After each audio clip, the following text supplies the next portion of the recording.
Did you know there are 19 different types of smiles and only six of them show happiness? Who knew? Welcome, welcome. And then one more hearty. Welcome to Bangs and Botox, women who wear aging well. Brought to you by, well, me. Diane Dean-Epps, author of Bangs and Botox, the humor book. I'm also a comedian, teacher, baby boomer, writer, Mimi and mama to the second power, and a woman who takes an improv approach to life, which is yes and, which makes it so I meet change right where it lives in the moment. Now, that's not to say I don't love me some planning. My 10 highlighters, 15 clickable Sharpies in all colors, several sets of multi-hued and message sticky notes, shabby chic box filled with old school folders, and two calendars tell that story. And while it's true this is a one woman, all Diane channel show, meaning there are no guests, it is designed for women who wear aging well. Women who've seen some things, heard some things, and said some things, well, and done some things. And it's all contributed to how well you're wearing aging. It all looks so good on you, may I say. P.S.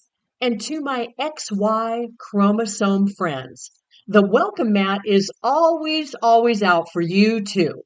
Bangs and Botox is for women and anyone who loves women or one woman in particular. It's pretty inclusive that way. The style of the podcast reflects my humor writing style, which I call sit down stand up. I bet you're wondering what that means.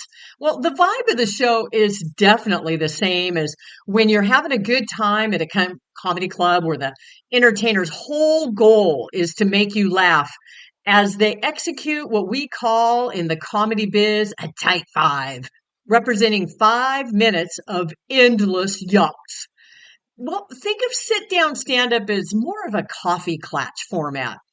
I always enjoy the opportunity to sit in a comfy chair, preferably with lumbar support and a cup holder. Me being way over there, up on the stage, yodeling into a microphone.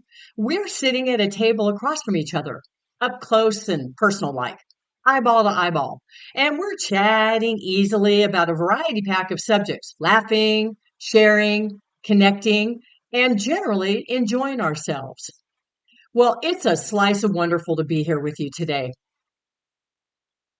Probably most people, when you launch a podcast like mine that's a one woman show, might think, how in the world can I sustain a podcast by talking for 20 to 40 minutes? Well, for me, that's the wrong question. My question is, how can I make sure I wrap this thing up within 20 to 40 minutes? When last we left off in episode 3, What is a Good Body Anyway? I postulated it's less about the how, as in how that luscious body of yours looks, and more about the what, as in what it does for you. It's gotten you this far, so talk about a powerful duo. We need to be kind to our bodies. I love Naomi Judd's quote. Your body hears everything your mind says. You're powerful, don't you know? Today's show is not so much about social commentary, but rather it takes a decidedly more, fingers crossed here, laugh-inducing turn. I'm going to talk about hair today. And in fact, you'll notice this episode is called Hair's the Thing. It's both the name of this episode and my introductory line. This is an excellent time, dear listeners, to go ahead and start clocking in how many hair puns I use in this show, because I plan to use as many as possible. When I'm having a bad day, I simply can't brush it off. It's a personal goal because I like achievable goals. And what's that personal goal? Well, making my hair look good. You know how they say use SMART goals? Yep, that applies. I like specific, measurable, achievable, realistic, and timely goals with a low limbo low bar. This means on any given day, week, or month, I'm aiming for the following SMART goals: growing my hair out, using a big word that temporarily raises my IQ several points, and searching for the perfect dipping in my coffee cookie. Now, I want you to know I'm grateful I'm still able to pursue my hobby that is growing out my hair, because I certainly don't want to be like one of the Zeds in Dr. Seuss's One Fish, Two Fish, Red Fish, Blue Fish, with only one hair on my head. The truth of the matter is, I care about how my hair looks. We have lots to talk about, so let's get to it. And yes, that's one of those puns that I threaten to be making. Start your engines. Let the pun begin. You know, if I'm not having a grand hair day, then I'm unlikely to be having a grand day at all. Are you the same way? It's not necessarily the color of it, although I'm availing myself of no less than four colors, which I'll talk about in a bit. You see, even though I'm aging and I've accepted so much of what that means physically, what I still care about is my hair. I'm not superficial, said all of us superficial people, but I like to have hair that's long enough to twist around my finger as I contemplate the great problems of our time. Things like, why isn't internet spelled with an E instead of an I? And then, why is the font size on the back of very important medicines ant dropping size? You see, I've learned to ignore most of what I see in the mirror that goes to aging. Oh, you know, the usual fine lines, not so fine lines, cavernous pores, unsightly spots that can't be classified as beauty marks because I just look at my hair. That's my focal point. Now, I can tell you this is because hair has evolutionary significance, protecting the scalp and very important brain matter underneath. I could tell you I wear an intricate, culturally significant do that symbolizes the resilience and fortitude of the generations that have gone before me. What I will tell you is that none of that is true. I just like having hair with highlights I call racing stripes laid over no less than four, maybe it's even five, shades of most of the available colors: blonde, red, brown, and I like it silky, straight, and age defying. So, you know, if you're standing behind me in line at Starbucks and you just looked at my hair, I would look at least 2 decades younger. This is why I often place my order and then I back up saying beep, beep, beep, beep, so as not to ruin the effect. My anything but natural hair acts as an optical illusion, reflecting light appropriately, directing the untrained observer directly to its ode to self-expression. And it's crafted especially for me by my hair magician. It's hair to stay. Oh, wow. What number are we on for these puns? Anybody counting? But let me tell you, I have had so many comeuppances and moments of hairlarity because of the importance of my follicles. It's fueled numerous humor writings and performances. I have one for you today that's a cut above the rest. Oh boy, here we go again. Is there a limit on these things, you might be asking? Let me answer for you. If only. But I seem to be on a roller. Whoa. Isn't it great that I can't hear your groans or your sighs? It's just my own self-created auditory soundtrack of yay! And with applause. You got that right. It's in laughter. It's my dream response track on an endless loop. I've got a story for you today that's from the vault, and it still makes me chuckle. It's called The Summer of My Discontent, and tint is with a T-I-N-T because it represents one of my disastrous at-home coloring mishaps.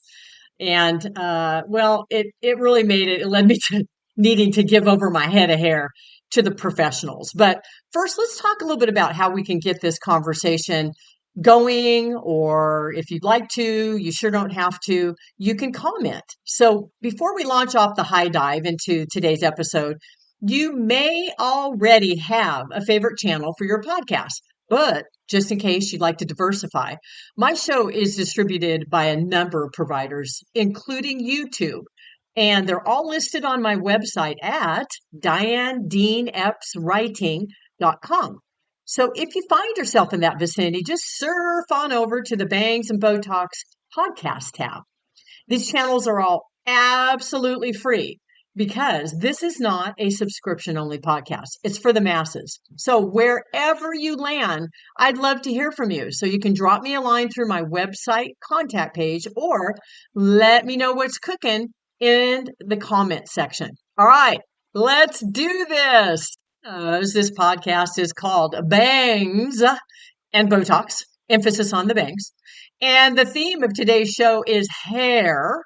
Permit me to regale you with a quick little historical fun fact about bangs. I myself am a multi-decade bangs wearer, which means I've preserved my forehead so it resembles that pristine piece of carpet in the back of the closet before it was negatively impacted by time, children, and pets. A more famous example of a bangs-wearing vixen was Cleopatra. As it turns out, this practice of wearing fringed hair was well established by the ancient Egyptians, who wore blunt-cut wigs with bangs as early as 3000 BCE. Hang with me. I've got so many of these tidbits that I can roll out. Well, what about Cleopatra, for Pete's sake, Diane, you may ask, since that's where this all began. Regrettably, Hollywood gave Cleopatra an attractive, albeit historically inaccurate look. Archaeological and historical artifacts depict her as wearing what's known as the melon hairstyle. Doesn't that sound attractive? Which shows her hair divided into sections, well, like a melon, and then pulled back into a nice, sensible bun. Wasn't that a fun and informative historical hairstyle birdwalk, dear listeners? I'll just hear that soundtrack that you're saying. It sure was. We're almost to our Bangs and Botox regularly scheduled story time. And it's specifically about hair color. Come closer. Let me tell you a secret. My previously extremely dark brown, auburn tinged, natural mane began growing white when I was in my 30s. That gorgeous new red hue I welcomed along with my first child was my hair's pigment letting me know it was on the way out. Because I haven't had a regular hair color for so long, enjoying decades of experimentation, I don't even know what color to say it is when I'm asked. And dear listeners, I don't know why, but I'm asked frequently. So I often respond with blonde. I consulted with, turned myself over to a professional who knows what, in this case, it's a she, is doing in the hair color department. I colored my own hair with boxed dye. Now, if you're a professional hair person of any kind, this admission probably made you emit a sound like, oh no.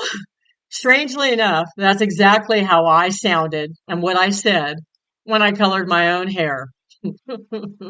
Let us now go back, back in time, as this story is from when I began my teaching career back in 1902.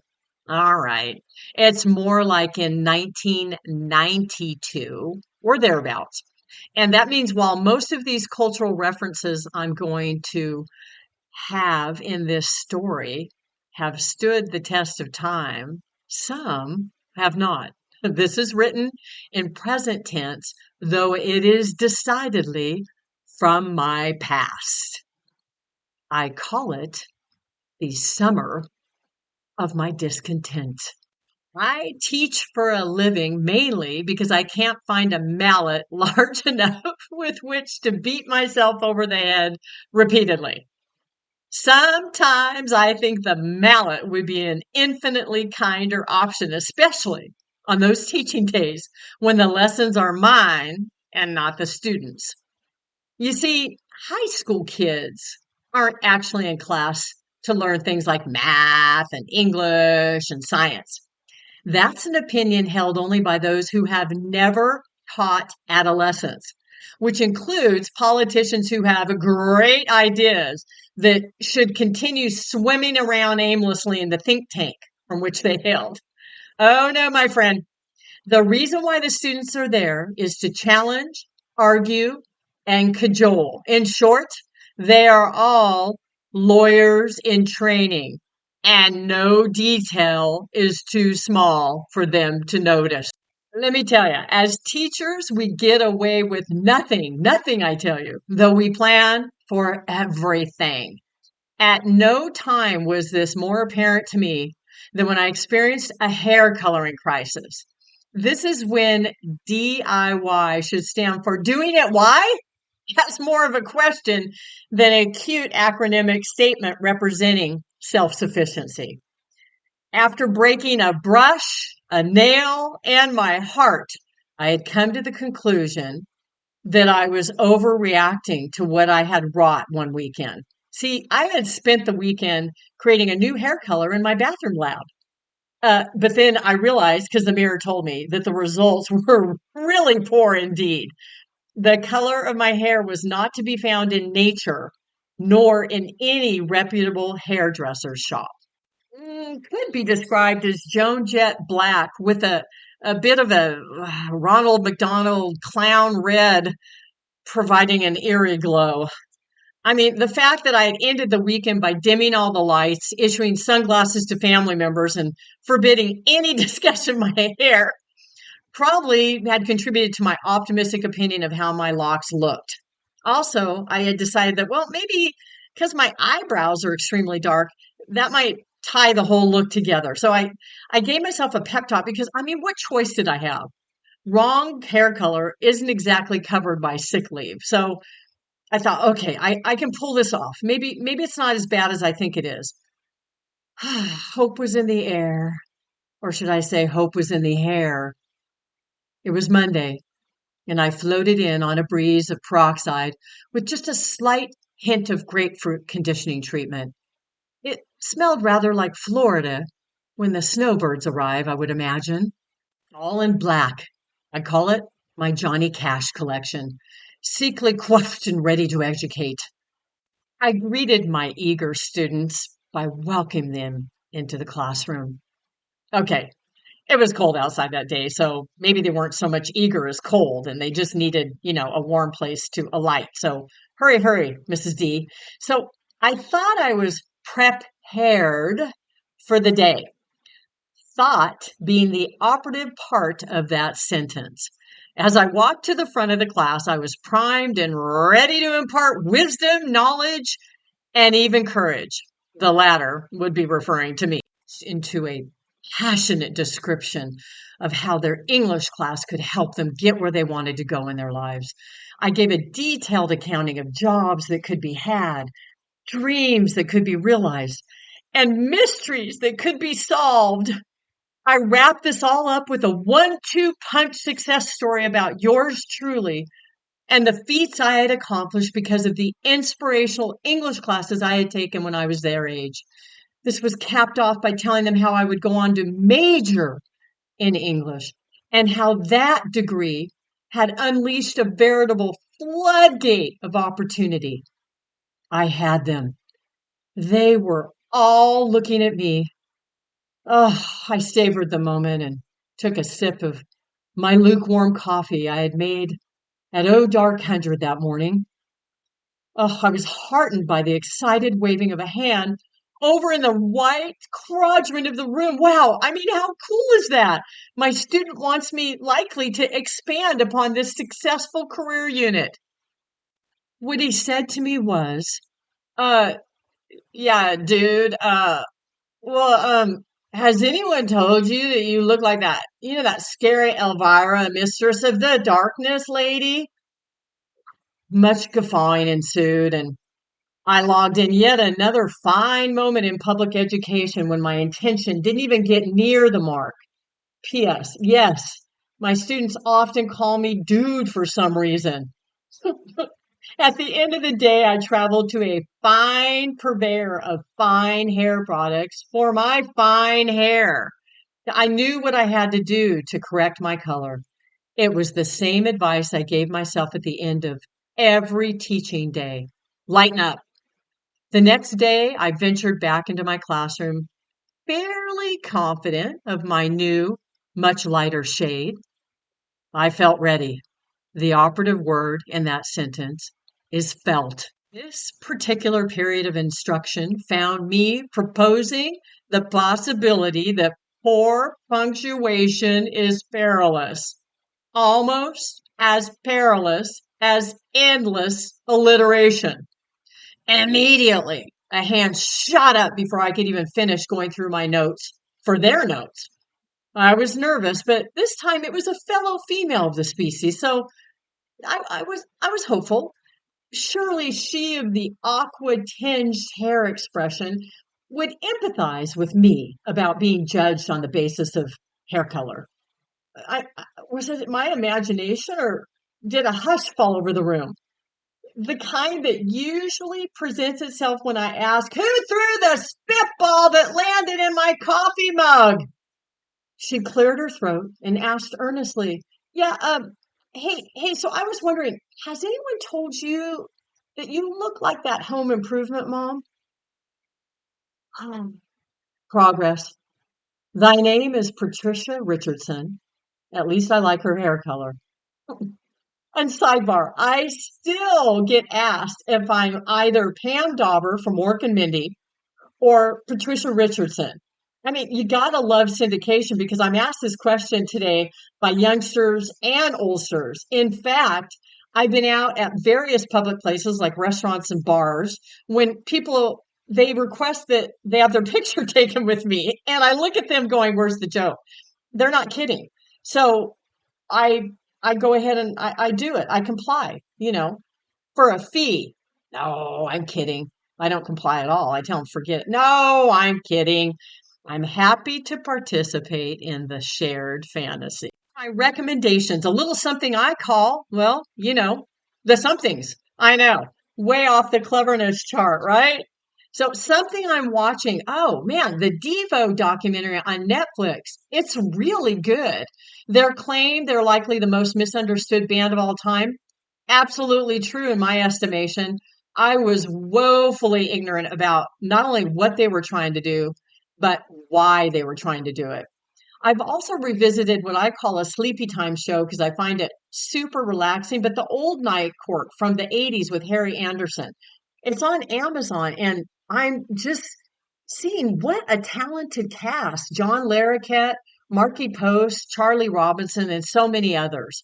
It's really a gem. And then Summertime. It's a new South African drama series available on Acorn. I know if you don't have Acorn TV, this is like, thanks a lot for this recommendation. But the show follows a marine biologist who returns to his hometown in South Africa and he's trying to save penguins. What is not to love about that? It's got a lot of love, loss, resilience, very soap opera-y. And I'm really enjoying it. It's got a character driven department. And then last but not least this time around, The Outlaws on Amazon with Christopher Walken as part of an all Brit cast. It's classified as a crime thriller comedy. It's all that and so much more. I mean, right there, accessible on Amazon. Check it out. I'm doing a lot of reading. So something I'm reading is Hannah Khan Carries On, and it's by Uzma Jalaluddin, and it's about a Muslim woman who works at her family's struggling restaurant while she's simultaneously struggling to pursue her love of radio. And then she's got her own podcast. So there's just delicious love stories in there and secrets aplenty. It's humorous with characters you want to meet. Anne Hillerman has done a really fine job building upon her father, Tony Hillerman's legacy with the book she's written about the Navajo Way. The latest one I just read is The Way of the Bear, and it is definitely, it's so great. I always love reading the book first, but it's also a good show called Dark Winds, which is out there on streaming. So check that out also. I think they're up to season 3 with Dark Winds. Then I read Romantic Comedy by Curtis Sittenfeld. It is definitely just a hoot. It's got some good plot around it. Saturday Night Live behind the scenes stuff, features a pop star, a writer, just does a really nice job. Also, interestingly enough, of tackling some serious issues like debilitating self-doubt. So it's a winner also. Something I'm eating. Oh, where do you begin? Well, we make these yummy little pizzas out of tortillas, homegrown tomatoes, basil, parmesan, and mozzarella. Yum! And no food recommendation interlude would be complete if I didn't mention a dessert item. So here's my next rec. Fat boy ice cream sandwiches. Dear God, fear I'll need a 12-step program to wean myself off these things, and something I'm buying. So if you didn't know, it's a Virgo new moon right now, which means it's a great time to gently rework routines or habits, clear off the calendar a bit for some breathing room and the life spaciousness, and then just be kind to ourselves. To that end, I've been purchasing photo storage boxes for some gentle organization of ancestral photos I've gathered together recently. I also bought myself gorgeous flowers, and I've removed some commitments from my calendar that aren't really serving me right now. Ah, that's the sound of having a moment to just be. Well, probably the same sound that I make when I eat one of those luscious Fat Boy ice cream sandwiches, too. Thing I'm doing hot Pilates, out, dang toxins out. I love the massive sweating, the moving around of all my stiff joints and owies, and the incredible feeling I get when those endorphins kick in. I am a devotee for a long time of this, and then I went off to do some other workouts, and I'm back. I'm also in the beginning throes stages, experimenting with making sourdough bread. You know, basically, I feel like I've adopted a very sedentary, yeasty toddler because I have to feed the starter, check for and support its health, and then wonder if I'm doing anything right, even though I'm really giving it my all. Doesn't it sound hauntingly like, well, it does sound hauntingly like my own parental experience, me parenting. Definitely. I'd love to know what your somethings are. I know you have them. So after we sign off, why not drop in your own somethings into the comment box? Before I yodel out, that's a wrap. Let's get to our closing essential question. Our essential question is going to take a little bit of a right turn this time around because it doesn't revolve around today's hair rowing topic. I don't know. That may be one of the last puns. I'm not sure. Let's see what happens. But rather around that Virgo new moon that I mentioned. What small action can you take today? Well, tomorrow works too. That will create more spaciousness in your life. We know life ebbs and flows, and the ebb is needed for the flow. So how can you still move forward, but slow down just a little? In addition to brushing your teeth, don't forget to brush those lustrous locks. And if you don't have lustrous locks, and who cares? That's okay. Then administer some other form of self-care for your physical form that makes you happy. Well, that's a wrap for this week, dear listeners. Here's to hoping you have a fabulous day. Oh, there was another one. In future episodes of Bangs and Botox, I've got quite a few ideas percolating.